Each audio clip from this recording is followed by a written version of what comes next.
last week we did a show about speaking our truth. And this week we are continuing the conversations about childhood trauma and how do we deal with that in our adulthood, especially if the issues were not left in the past, if they're still ongoing with that parent, there have been no changes made. And so the trauma and drama and issues that you had when you were a child are still ongoing as an adult, and how to navigate those things. So today's show is basically continuing this conversation of speaking our truth. I've said in the past that we're not trying to point fingers at anyone specifically. We are just speaking what has happened in our lives. And for some of us, it's so hard to talk about, especially that we're taught not to air our dirty laundry, to keep things private, to keep things in-house. And so when anyone comes on, it's, whatever they feel like sharing. And today we have Lauren coming on with us, and she's talking about, her childhood trauma and how it's still ongoing.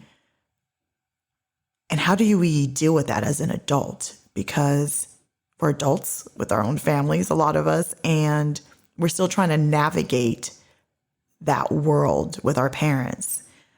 For some of us, with our parents that may not have changed from childhood. There's a lot of times where, things happened. And as we get older, we realize, man, I should have done things differently. I'm going to do so much better by my children. And we're going to change. But not everyone gets that. Not everyone has a parent that realizes, man, I did things wrong and I want to make up for it or do things differently now. It's still ongoing drama and ongoing trauma. So that's what we're discussing today. And the beauty of this podcast is that we get to share our stories and learn from each other. And sometimes we come on here and we're just talking and really don't have a resolution. We're hoping that by talking and opening up, that we as a collective can come together and help each other out and give each other guidance and advice, especially for those who have gone through similar feelings or similar situations. So I'm just really proud of Virago 24/7 and where it's headed, and all the beautiful stories that are going to be coming this year. It's just all about growth and all about healing. And so, thank you so much for being here, and enjoy. Hi, I am your host, Lyanette Talley, and you are listening to Virago 24/7. Virago is Latin for female warrior, and 24/7 is for all day, every day. Virago 24/7 is a weekly podcast that brings diverse women together to talk about life and our experiences in this world. We share our views on self-love, mental health, marriage, children, friendships, and really anything that needs to be talked about. Here, you will find everyday growth, everyday healing with everyday warriors. Just give me my space to move. 'Cause it's my thoughts, what I want, and I want what I want. What's the problem? Why are we having a problem recording? We're good now. We're good now? Yeah. Maybe they didn't like my strawberry wine singing. All right, let's start from the top. I'm the intro. Everywhere I've been through and everything that I see. Okay. Hi, Jenna. Hello, Lyanette. Are you a permanent fixture on Virago now? I believe so. All right. Because I introduced you like you're a guest, but you're not a guest anymore. No, I'm not. So what are we drinking? Strawberry wine. Hi, Lauren. Hi. Hi. So Lauren came and she brought us some wine from... Tell us about it. Jenna, what's the name of the wine? It's from 5 Points Berries. in Georgia. In Georgia. So it's a friend. Awesome. 5 Points Berry. Cool. Well, It's excellent. I'm going to be honest. I normally don't like anything sweet. All of my alcoholic beverages need to be strong and not sweet. Yeah. But this I like. What I'm picturing is like a nice goat cheese salad with some like I Cajun like it. shrimp to balance it. Yeah. Like it's not making me hungry. annoyingly sweet. I like it. I can sip on that. Definitely. Thanks for bringing it, Lauren. Absolutely. Thanks. And sharing your girls' venture. This is a female owned? Yes. Well, her and her husband, but yes. Wonderful. We're in Georgia. Do you know? We don't know. Somewhere in Georgia. All right, ladies. So we come together on Virago 24/7 and we share our stories. We share about our upbringings, things that are going on now with us, children, all the things. Like as you heard in my intro, we talk about everything. And I've come to understand and learn that when we are talking about our childhood and our parents, that we're not blaming. I used to blame a lot, and I've learned that it's not about blaming. It's about sharing our stories and in hopes that, there's someone else out there that if they're going through the same thing, that they can learn from our experiences and things that we've learned. So we have Lauren Bedwell here with us today. And she, I've been wanting her on because she has done my hair. When my hair is fabulous with extensions, it's either Jenna that's done it or Lauren. And I have nothing in my head. That's why I've been looking like a limp biscuit. For the past few months, since like last summer, I think I've been looking all limp. But maybe one of you guys can do something with this before summer comes. So I've been wanting her to come on because when she does my hair, we talk and we talk about our childhoods and stuff. And hers is very interesting. So I'm so glad that you're on. Thank you for having me. Yeah. So you were raised an only child. Yes. Correct? Yes. And let's start from the beginning. Where are you from? Let's just start from the beginning and memories of that. Because this experience has to do with your mother and your upbringing. And so let's just start from the beginning. I'm from Georgia. Okay. I was raised in Marietta. We moved around a lot, but all Marietta, Kennesaw, Powder Springs. So, Okay. So Georgia. yeah. An only child. Yes. And did you have a father in the home? I did not have my father in the home. My mom and dad actually divorced when I was, probably about 18 months old. And my dad was local. He was around. Being with a single mom, obviously needed childcare, daycare. My grandmother owned a daycare in Austell, so I spent a lot of time with her. I didn't really get to see my dad a lot because my mom felt the need to protect me from him, so he just wasn't really allowed to come around. So my grandmother would sneak him over to the daycare sometimes. But unfortunately, I didn't know him and I was terrified of him, so I would hide. What's your youngest your memory of him? Probably be like, I wish I had good memories, but I'm afraid I was tainted. So Yeah. I don't really have good memories that actually happened. I have good memories that I wish that I had been more open, to actually having a relationship with him.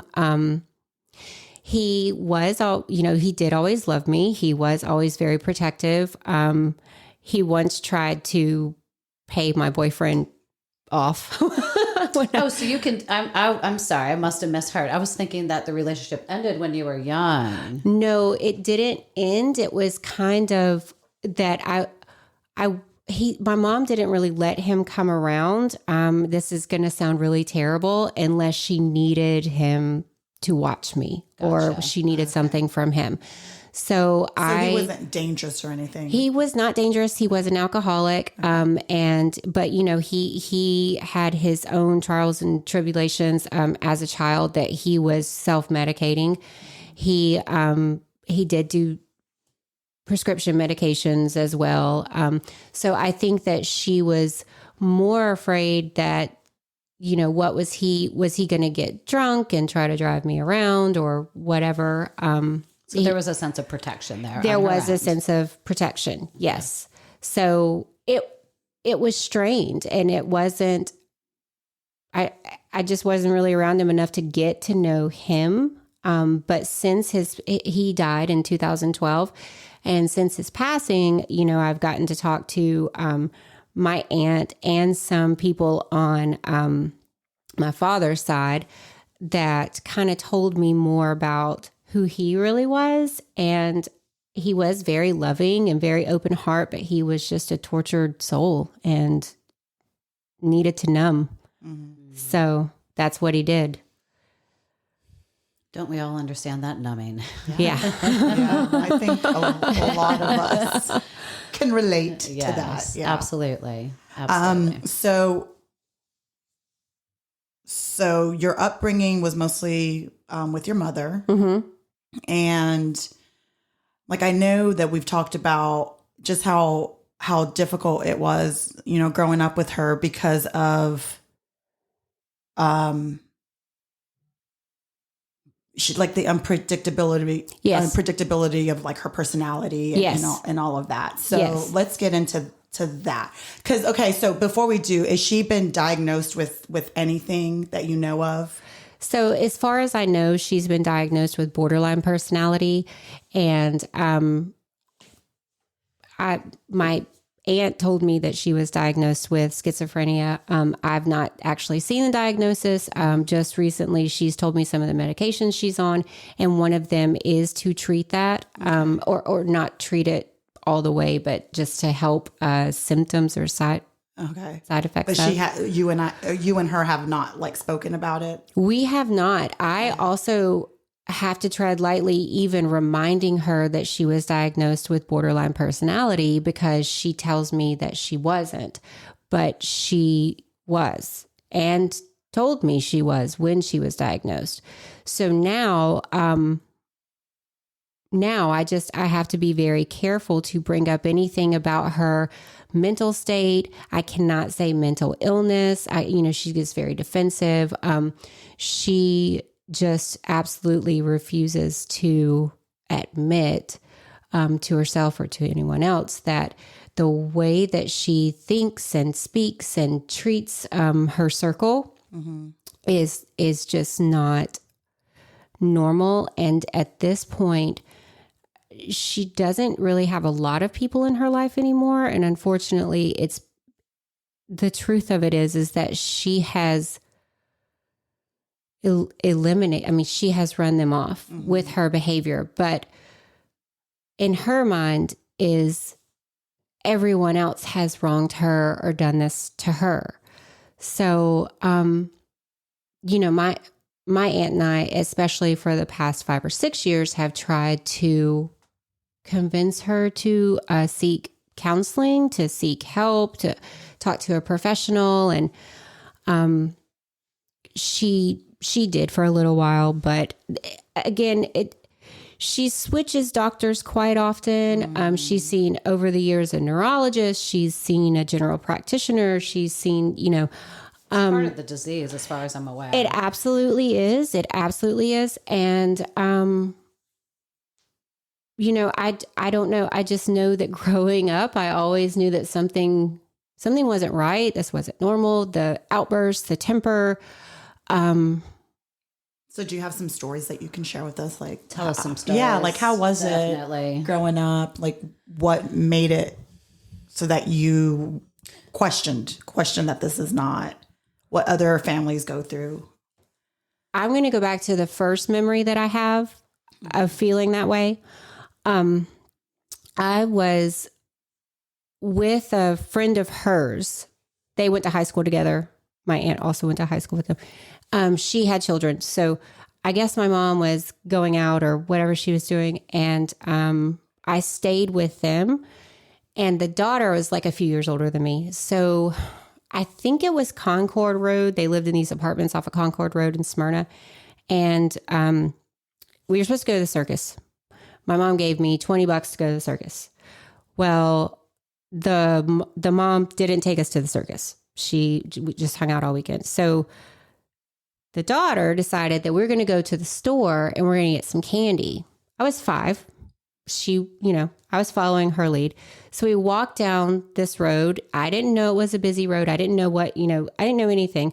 We get the candy, we get back. My mom picks me up the next day. Where's the $20 if you didn't go to the circus? Oh, well, me and so, we went to the store and I had this candy. She beat the ever-loving crap out of me with her purse strap because she was trying to teach me that you don't just go walking down a busy street like that, like you could have died. 2 girls have recently been hit by a drunk driver on that road, and it's a very busy road. Again, I was 5. I had no idea. So somehow, at some point, she had a little Ford Ranger. At some point, as she's spanking me and I'm like trying to get into the truck, I don't know if it was her purse or the seatbelt, I ended up with a bloody nose. So we had to go back into the house where we were just coming from. And I will never forget the son's face when we walked back in. He was like terrified. He was terrified because I just had blood like gushing and I'm bawling, crying. And I'm pretty sure that the bloody nose was an accident, but it was in the fit of rage that I know came from fear over me being hurt, that this happened. But that's the first time that, another one just came back. I'm sorry. That's okay. You can share as many stories as you want. It's okay. It just, this is hard. Yeah. This is people say like, take the high road. It is so much easier to keep this stuff shoved down. Oh my God. Yeah. I'm proud of you. This is hard work. Yeah. And speaking it will definitely help ease its pain. I promise you. Well, speaking it definitely makes it true. Yeah. I'm proud of you. This is hard stuff. And you don't have to share them all because that one right there, I'm still trying to gasp a 5-year-old. When to me, I was feeling your story and I felt that's the day you lost faith in your parent. Mm-hmm. You didn't feel safe anymore. That's the day that I feared my mom. And I feared her. I think I still fear her. And I think that's why I'm so terrified of her hearing this, finding out about this. Mm-hmm. It's so crazy because you have 3 boys, you're married, and you still fear your mom. I'm almost 40 years old. Yeah. But at this point in my life, I don't fear her physically or anything like that. Yeah. She, in the past, has gotten upset with me and threatened to call DFACs on me or threaten, she does different. She still cause you harm in other ways. Yeah. So I spent a long time growing up so mom was married to my dad and they divorced. She was married 2 more times after that. And I really can't remember if it was the same when she was married as far as when it was just with me. I feel like it was probably worse when she wasn't married because then she had the burdens of being a single mom and all the money and, but I just don't remember because I feel like when she was married, like I didn't see her as much. Like I spent a lot of time for the first 13 years of my life with my aunt. So I guess that's why I keep like kind of going back to her and talking about her. My aunt tells me, I took you as much as I could because if I didn't know if you would be alive. I didn't know who she would leave you with. And, like she was just like, wow. The point to me saying that is it has always been about her and what she wants and when she wants it, and she's going to get it. So now that I have been doing a little, research and trying to find out what I can about the borderline personality and about, bipolar, and I'm obviously not a medical professional, so I'm only speaking from my truths and what I know. And I guess that's what's referred to now as manic stages. And so she had a lot of stress in her life. So I get that. And I get anxiety coming out in anger. And, I understand that. I deal with anxiety. And it's just come to me like I deal with anxiety because I spent my entire life walking on eggshells and trying to impress someone who was never, ever going to be impressed with me. And I need a moment. Sorry. That's all right. That's all right. Well, I'll take over. My son just said something to me the other day that I thought was really healthy for people like you. And he said, he's easy to love, but impossible to please. And it sounds like you have probably spent your life just trying to please her because she's easy to love because she's your mom, but impossible to please. And that is one of the hardest places for a child to be. But also, I'm very proud that we've done the self-work because of what I've been through. And we are bringing in our circle and learning about that he can speak it and he can talk about it now. Yeah. He's not going to be like us in our 40s going, oh my gosh, thank God these kids and us are making the change. Because I still feel it's these 70, 80 kids that were left to their own demise when there was no mental health that are making the change in the world now saying this is no longer okay. Exactly. And we're breaking the cycle. Yeah. So... it's all good stuff that's going on here. It is, but it's hard because also, that generation, our parents' generation, they didn't talk about this stuff. No. So for us to talk about it, it's like we are committing like treason or something. Like, how dare you talk about things that happened within our house? Like that needs to be kept quiet and private. And so when we talk about it, we feel so like guilty and so bad. And we're grown-ass women, damn it. Grown-ass women with these feelings of, oh my gosh, how are they going to take it? I'm kind of like over, not kind of, I'm over that. Well, remember we talked about uppity. We are all uppity women here. But everybody thinks uppity means something different. I have this wise friend who comes over to care for my mental state of affairs from time to time. And she's a returned colonel of the U.S. Army. Wise beyond her years. And she said, what you and Lyanette are doing is very uppity. You're an uppity woman. I'm wait, no. It's uppity. Like, I know I'm bougie and like nice things. But I ain't that bougie. But uppity to me has always meant you feel you're better than, greater than, look down at people. And she said, no, the word uppity comes from back in the day of African Americans who would look white people in the eye and speak how they felt or not step out of the way.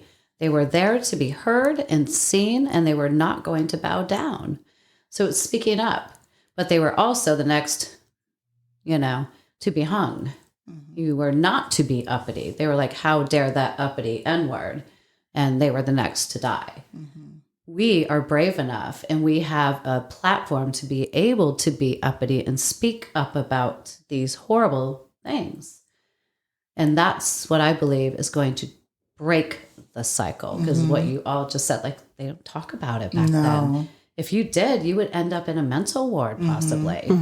There was no solutions other than you go away. Yeah. So, and my father experienced that firsthand. My father ended up in Bellevue Hospital in his early 20s. He suffers with some mental disorders. Definitely has been diagnosed, but so long ago. The technology we have today, I wish he would go and get diagnosed again, but sadly he has Alzheimer's and dementia and trying to deal with all of that. But yeah, we're uppity women and I'm proud of it. Yeah. I will not back down. I will look people in the eye. I will always speak my truth this day forward. And if I'm too much, then turn the channel. Yeah. Yeah. Our voices are important. So what you're doing is good work. Yeah. There's a lot of women out there. Sadly, we're not special. So many people have been abused, and don't have the voice or the strength that you have somehow figured out how to muster up.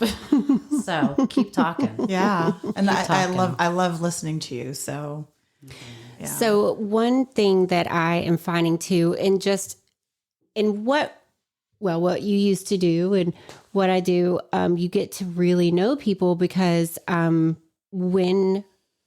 which I'm sure, Lyanette, you just said, I'm hairstylist. Yes. And when people are in your chair, they just feel comfortable to share everything. Mm-hmm. And when you really have a connection with a client, they become more than that and they become your friend. And, you can really be personal with them too. So with that being said, a lot of people I've spoken to, their parents are from the same generation as mine. And, a lot of those kids really dealt with a lot of trauma, like a lot. Mm-hmm. And so that's where I know definitely that's where the borderline personality stems from. And that is not a chemical imbalance. That is almost manifested in one's own head to protect themselves or to demand something that they didn't get when they were growing up. So like with my mother, it's attention. She and my aunt and my uncle were in an orphanage for 18 months. Okay. I think for about a year, she was 18 months old and my aunt and uncle are older. I don't know the full version of the story, but I know that their mother, which is my biological grandmother, she did have mental illness. She left them. And I think my grandfather was overseas and he came back and he couldn't get them. He had to rebuild a life before he could get them out. And that's when he met my grandmother. And she was only 18 and she never had any kids of her own. She raised them as her own. But with that being said, the first few years of her life, my aunt told me that she was left with family members before they were put into the orphanage and that they would just let her lay there and cry and scream and cry. And, she was ignored a lot as a child. All three of them had terrible things happen to them growing up. But this has been her way of demanding what she needs or feels is owed to her, with the need for attention, which is a whole nother issue than the anger and everything that we were just talking about. But it all just kind of goes in with the borderline. Mm-hmm. So I'm not blaming her. Like, as you were talking about at the beginning, this is not blaming her. This is being a grown adult and finally understanding why things were the way they were growing up. Yes. Mm-hmm. And seeing it for what it is. Yes. And not feeling like you're crazy, quote unquote crazy for is it just me? Am I just not seeing it the way others do? Because I felt like that the entire time growing up. It was always like, oh, well, that's just her, or that's just, and I would always think, but why? Why does it get to be like that, And so now, why does she get a pass? Exactly. Why does she get that pass of this is just who she is? Yes. Yeah. And I thought that was the norm. Her reactions, I reacted that way as a young adult. My husband, God bless him, he's amazing. I don't know how he puts up with me. But when we first got together, I would blow off the hinges just like she did because that's all I saw. And that's how her and our relationship was. So I thought that's how we were supposed to be. How adults behave. Yes, mm-hmm. Yes. And I honestly have to say too, I didn't cherish our marriage vows the way I cherished them. But when it came hard, when times got hard, I found it too easy to just, I'm leaving. Mm-hmm. To just walk away because she'd been married twice and that's what you do. Mm-hmm. You just leave. Yeah. And I missed him every single day for 2.5 years that we were separated. And I cried for him every single day. And luckily enough, we are back together. We're going strong now. 19 years total, but I'm such a different person now. He has taught me patience and kindness and life life has taught me patience and kindness, and you just have to, I guess where I'm going with this is coming from where I'm coming from. I could have gone any way. I really could have, but I chose to count to 5. I chose to breathe. And, we always say like we want better for our kids than we had. And everybody has their own core wounds. So, my kids are going to have their own core wounds, but they're not going to be the ones I had. Yeah. Yeah. So, I kind of ramble and go off. I already lost my thought. You're not rambling. You're not rambling at all. You're really not. You just probably have so much more that you want to share and make sure that you're portraying, but you're doing a beautiful job. Yeah. You are. To hear more amazing female warrior stories, hit that subscribe button and give us a 5-star rating. We would truly appreciate the love. Now back to our show.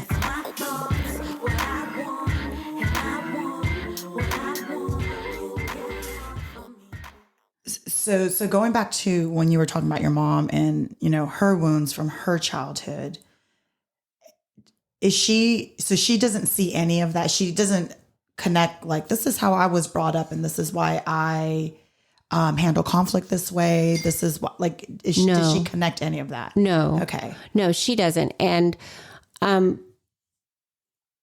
maybe somewhere inside of her, she can be true with herself and honest with herself and understand. And no, probably not though. You don't think so, Jenna? No. I'm feeling like my therapist right now. Like, Jenna, how many times you can be surprised by the same old shit? Yeah. It is truthful. And it's the saddest thing to watch somebody that has anything but bipolar or schizophrenia or multiple personalities. It is a real struggle and they do not see it. No. It's that simple. No, she won't. No, she won't. I know. You saw me going there again. Mm-hmm. That hopeful place. Mm-hmm. Look, I live my father's saying, which these are also things that are instilled in your head that you don't realize you base decisions off of. One of my father's sayings was, you have hope in one hand and shit in another. You always want to go with hope. Well, I've changed it. And I said, Dad, that really stunted me for years. I put hope into things that didn't deserve it, that were shit. Mm-hmm. So I'm dropping the shit, washing my hands, and I got 2 open hands. Like, why are you carrying around shit? Why you got shit in one hand? You know what my mom would say to me? What? Want in one hand, shit in the other, and see which one fills up faster. Oh my God. So they all carried shit. I'm not carrying shit. I'm not carrying no that shit. generation, they like to carry shit in one hand. Come on, you gotta have, what was this saying your dad? There's gotta be something that he had, like little wisdom. A little nugget. My dad didn't talk to me. No, I'm kidding. I'm kidding. No, I honestly, I can't. You can't think of. He didn't have one-liners. No, he was a man of very few words. Really? You see how Khalil is? Really? I think. I mean, he spoke, but he wasn't like loud and boisterous. Gosh, it's so funny because knowing you just kind of assume that's where No. And I think I've had to grow into the personality that I'm in. Because you're allowed to now. Yeah. I wasn't. You're not being shushed. I wasn't like that. I wasn't like who I am. Man, if I could go back with the personality I have now, gosh damn it. You wouldn't even have to punch nobody. I'd be like, what? She was famous for punching people. Well, it's going back to anxiety and like the fear. And when you're not being heard, it comes out in anger. Yes. Yeah. And frustration. Yeah. And so if I got upset, I wanted to hit you. Like I don't know why. She didn't flex. I didn't get spanked. I didn't get spanked a lot that I remember. Yeah. So I don't know where this whole fighting spirit came from, but being heard, to be heard. Yeah. To be heard. Yeah. To be heard. So talk about abuse. I didn't get spanked much, but there's all different forms of abuse. Yeah. And you've shared some, and I'm sure every listener is going, whatever, Lyanette. It's just in a different form. Yeah. I had a lot of verbal and emotional abuse. Mm-hmm. My mom didn't leave scars on me. She left them in me. Mm-hmm. Yeah. And I still hear those. Was she a wonderful mom? Absolutely. And we always go back to the tools of they did what they knew with what they were given. Mm-hmm. and the tools that they had. Yeah. So, my mother was a wonderful mom. I couldn't have been any luckier. She was a strong woman. She didn't take no. She was uppity, very uppity. She would speak up and help others. But that also came along with, why are you so much nicer to people outside our home? And then behind closed doors, that nice person's not, it was critical. It was unhappy. It was yelling, constant bickering. Because my mom didn't get remarried, but until later on in life, but we had her now husband in our home. And it was just constant turmoil. So you said something that reminded me, like in your marriage, like, thank God your husband worked with you through some of those things. I too felt like everything had to be an argument. I too felt anxiety. I could feel my heart get tight and my chest get tight, but I didn't know what anxiety was. I just thought that was like my prick alert, like you're surrounded by assholes alert.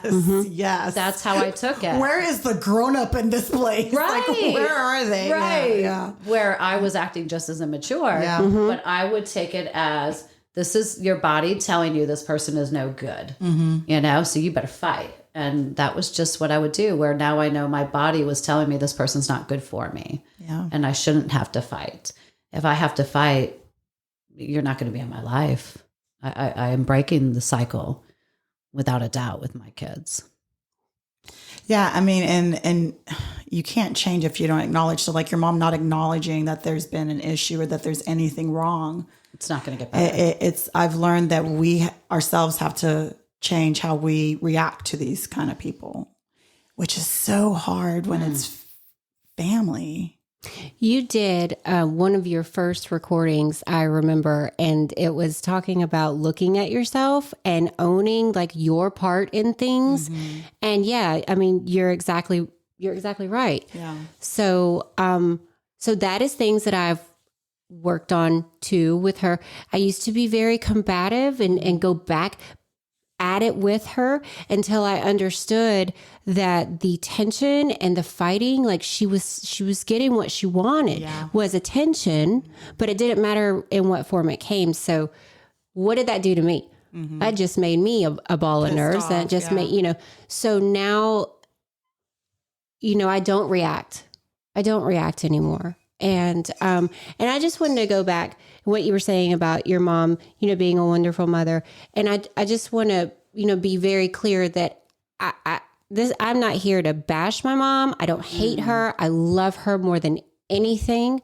And what I want for her is to be happy. And I have very good memories too. So, right. But until she can come to Jesus, until she can come to truth with herself, or at least be open enough to listen and let me guide her to go get help, which those things are not going to happen.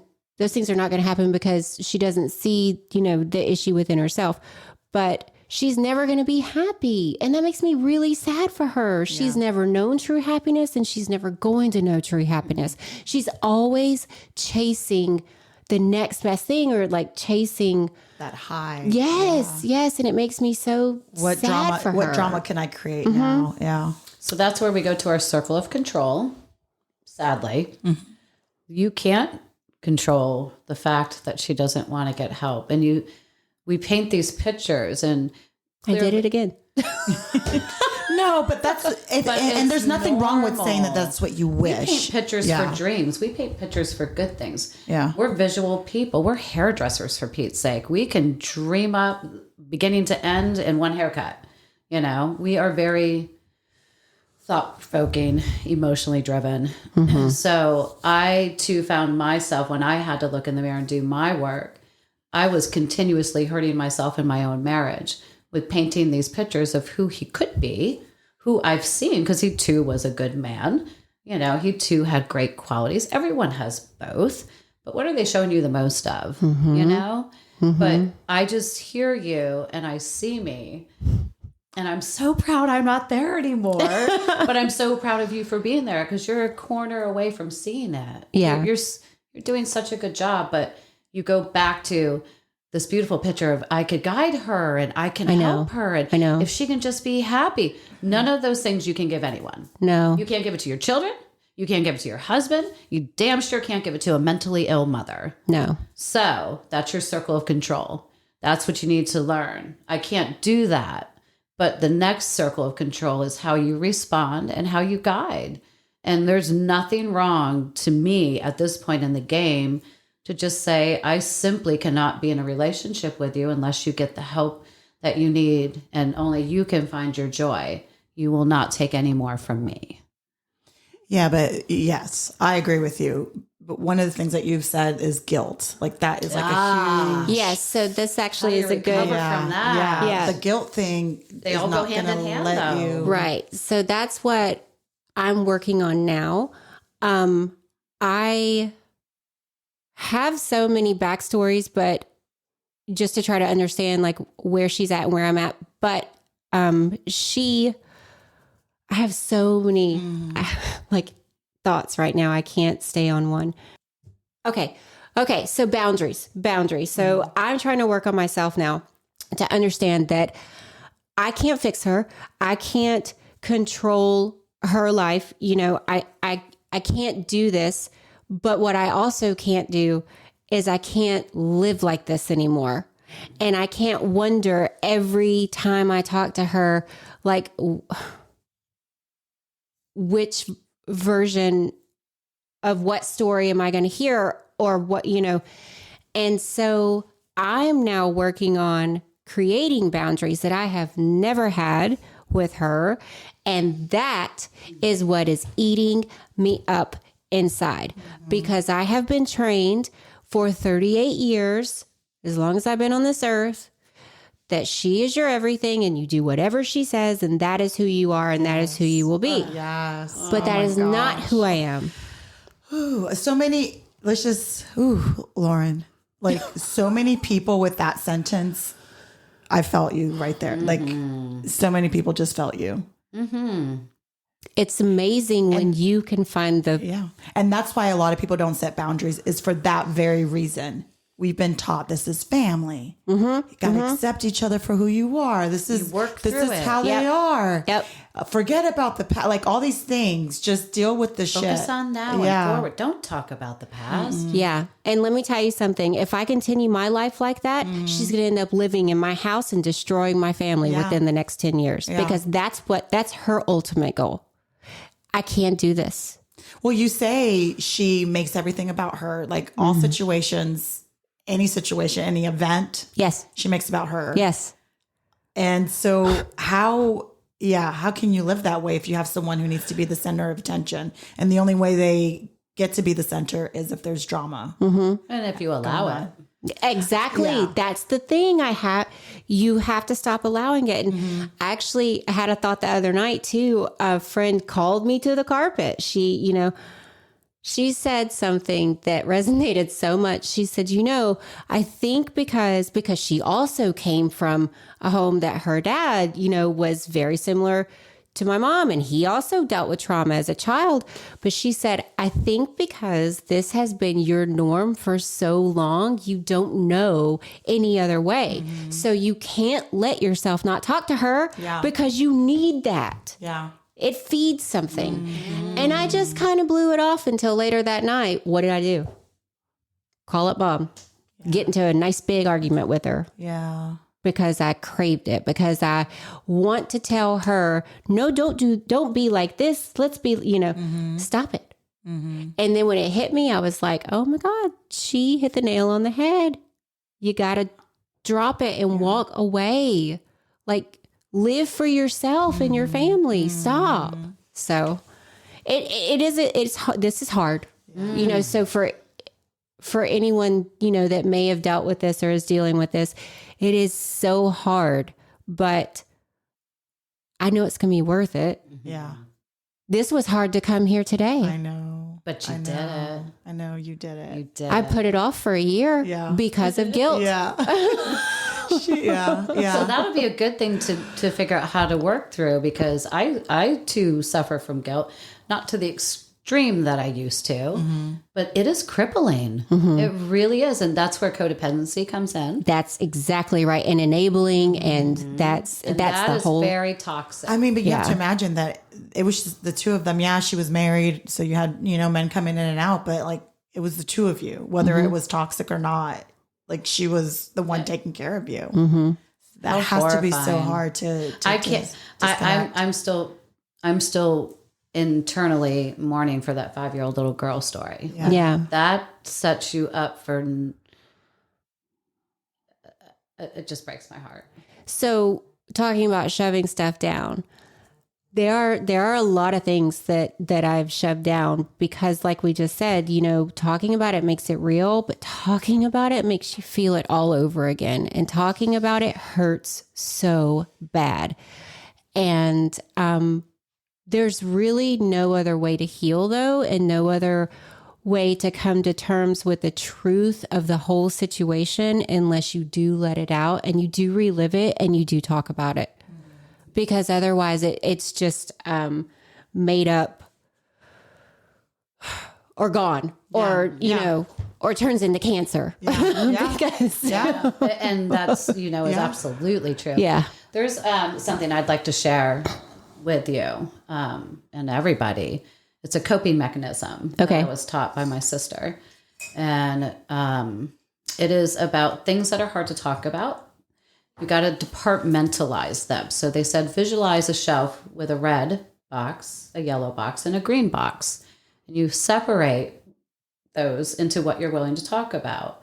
The green box is a go. Like, I can do this. I can talk about that without causing me harm, right? The yellow box is like, not quite there yet. And the red box is off limits. And it is A-okay to have things off limits. It's okay to put it up on a shelf and put it away. But the more you do the green, the more yellow goes to the green, the more you finally get to a point where you don't have any boxes on the shelf. And if you do, it is okay because you've processed them and you put them in the appropriate box. So if maybe while you're doing this, be like, is that an off limit?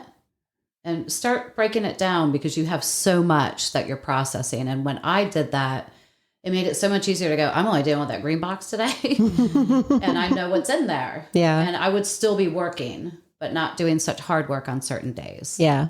So if that helps anybody at all, I'm a visual. It helped me. Yeah. Yeah. So, yeah. Absolutely. Thank Anything you. to make it easier, right? Because it ain't easy. No. None of it. And like with personalities like that, just like there's certain stories that you share that it may not have been the exact same situation for me, but I feel it. Like it's hard to even have conversations with people like that or argue with them because you get literally nowhere. You get nowhere. And so all of these things that, these tools that are out there that we know we can use with somebody else that can reciprocate that. Yeah. With people like that, it's so hard. And then they make you feel so guilty for even questioning them, for setting boundaries. So their ass belongs in the red box. They are not worthy talking about. Yeah, it is very hard. It is a twisted cycle of this and manipulation. Look what I've done for you.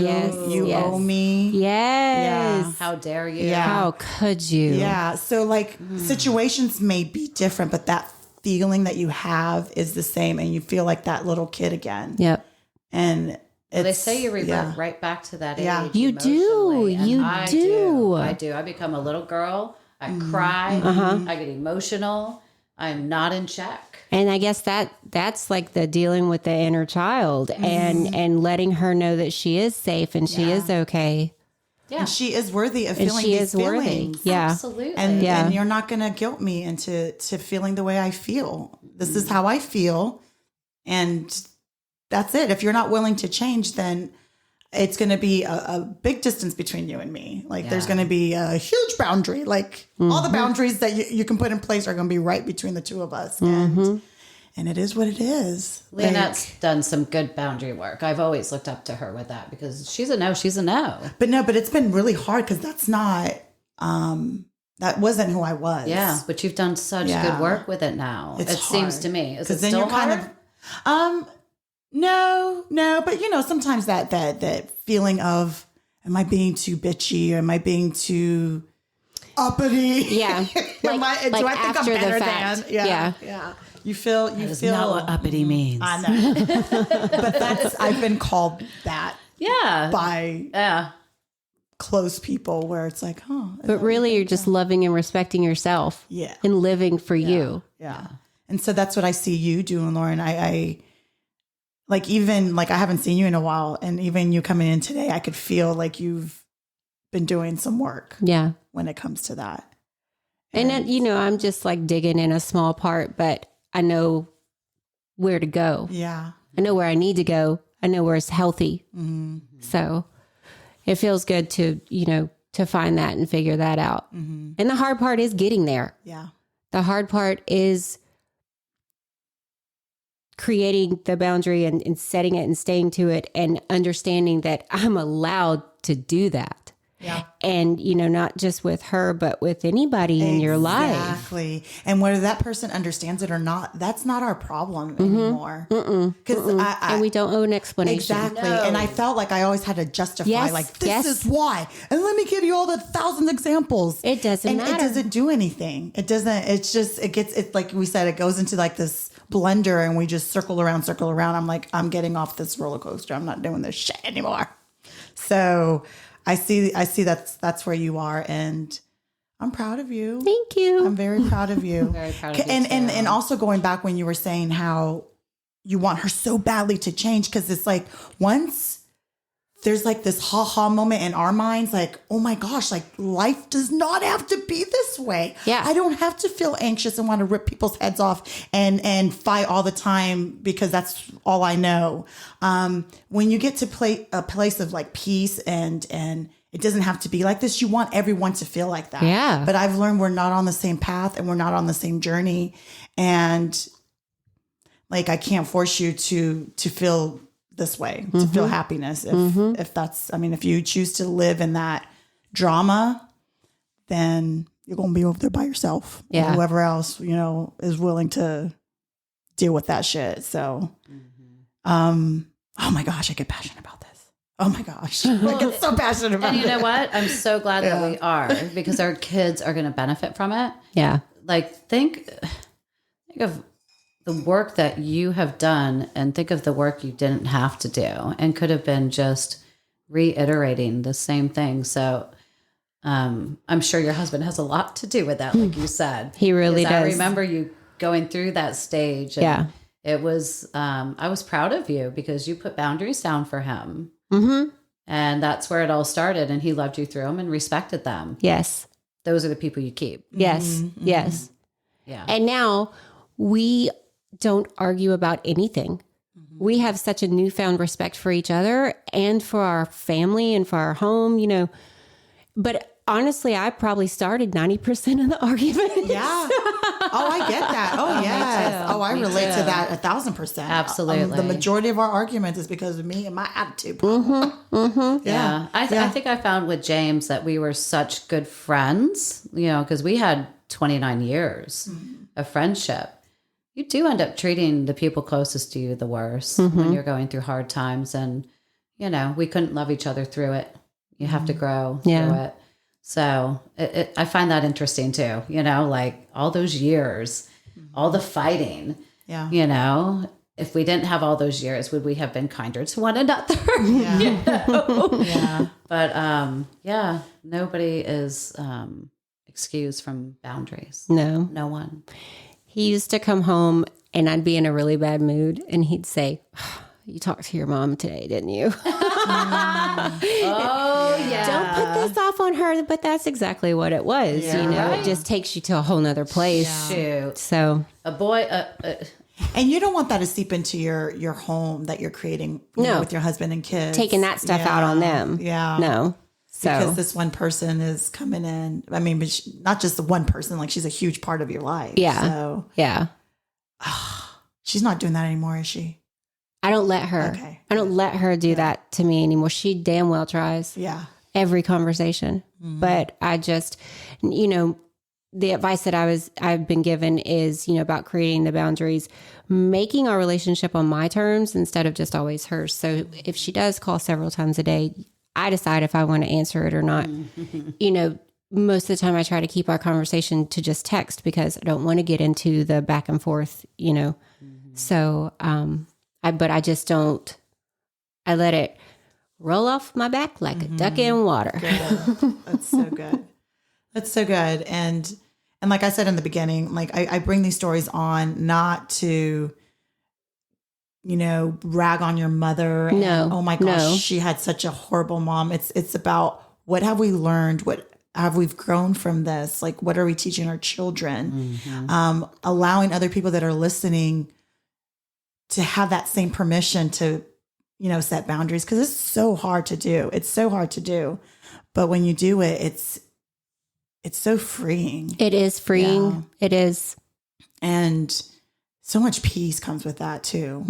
Well, you can just treat people for truly how they feel about you. Yeah. Because if they care about you, they're going to be proud of you for setting those boundaries. If they were the ones taking advantage of those lack of boundaries, they're not going to like them. No, not at all. So it's kind of like that weeding the garden of friends.